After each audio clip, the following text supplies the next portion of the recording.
There's something wrong with me. Ever since Infinity War, the MCU has been going on a downward trend. I thought it started when my sister died, but now it feels like something bigger. I haven't found any of their films that riveting, apart from Spider-Man No Way Home. What a banger. I can't think of any other ones. Just a void. So apart from that one, nothing has jumped out at me. They've been very average films. Or maybe I'm just bored.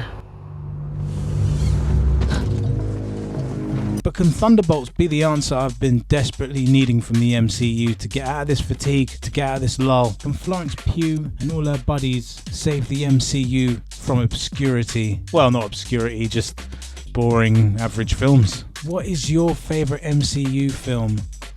I mean, it's, you know... Leave your comments down below. But my favourite MCU film? Well, it's not Thunderbolts. Don't worry, she's bulletproof.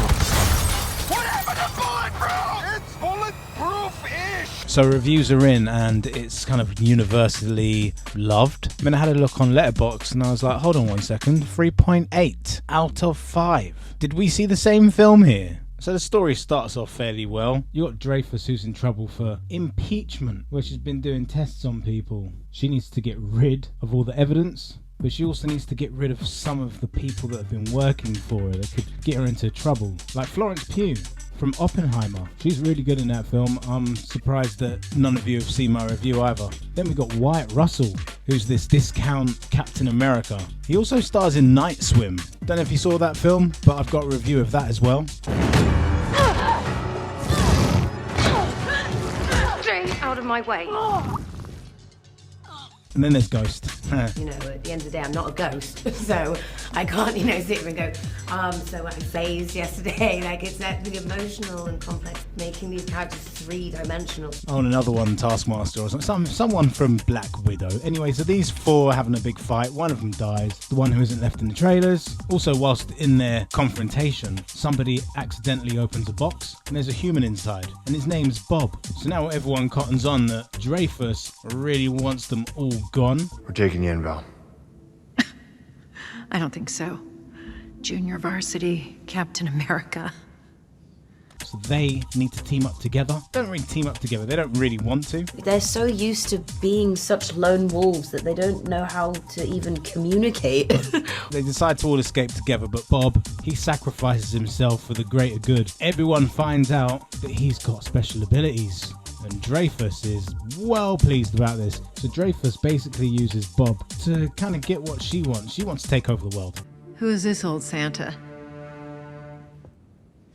The Red Guardian. What? Pretty much. I mean, she doesn't tell anyone, but that's basically what she wants to do. But it's up to the Thunderbolts to stop this plan and make sure that Bob isn't controlled by her and is his own man. On the most incredible team that the MCU has ever seen. Right? What about Bob? Now, I guess that the critics are really enjoying the whole aspect of making these characters a bit more three-dimensional and us actually having empathy for them rather than it just being a whole bunch of things that the Marvel Universe usually does. I hope something hits here that I did. It's just such an impressive world and one that I always admired, and so I was just hoping that I wasn't the weakest link, you know. For me, it felt like they were going for a bit more of a serious approach like Guardians of the Galaxy, but I also found quite a lot of it boring, especially towards the end of the film. I think all of these characters are complex in that way, and they're three-dimensional. Then you got Bucky Barnes here, Sebastian Stan, the guy from Fresh who likes to eat people. He's pretty good in it. His state of mind is questionable, as always. It is sort of a passive-aggressive, dormant state of mind. Just kind of continues what he's been doing from the Disney Plus shows. Congressman Barnes, wow. You know, I never really thought you'd have a promising political career, but less than half a term. And I like the reference to the Incredible Hulk being president. Geraldine Viswanathan was really good as well. Hopefully she's going to be in a few more sequels when it comes to the Marvel Cinematic Universe. In fact, I'm not too sure how many of these guys are actually in the new Avengers movie. I should have really done my research beforehand, but it'd be good to have the Thunderbolts there. They are the heroes, in a way. They're not the one battling against the monster, battling against the enemy. They're in these situations to protect the civilians. And there's a great line from David Harbour early on in the film, just talking about how he enjoyed saving people's lives. He thought he would come to Washington, D.C. and literally be embraced by the American government as perhaps the next savior of America, and it didn't turn out that way.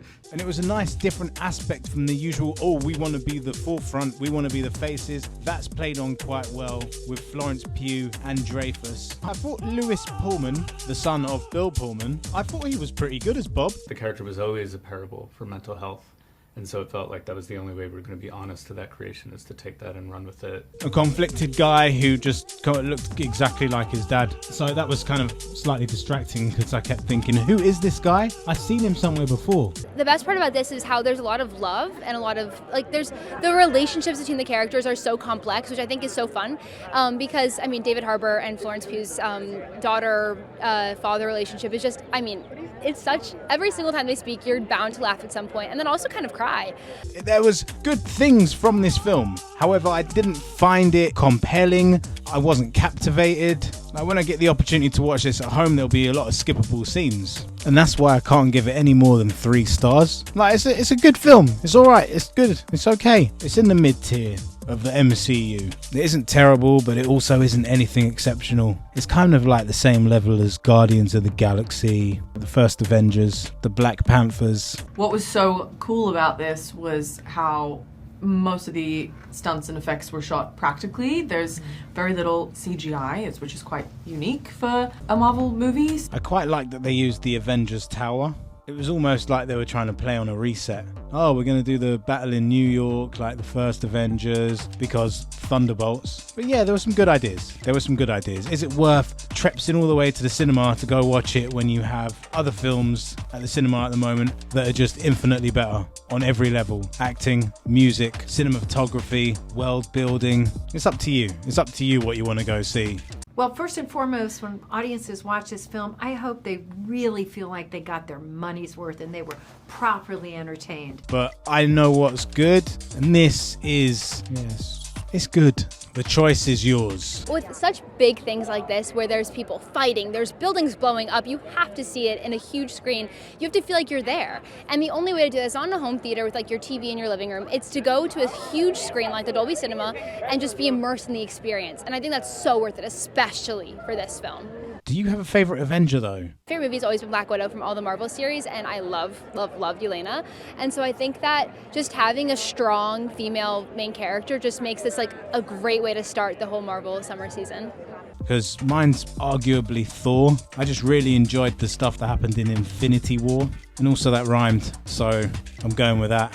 Hey guys, in one word, can you describe Thunderbolts for me? One word? One word. Emotional. The word that comes to mind is sweet. Surprisingly sweet. Integrity. That's good. I like that. Integrity. Why? Entertaining. Entertaining? Yeah, I think so. But having David Harbour and Florence Pugh have conversations with each other alone in a room, you'd expect them to maybe speak Russian.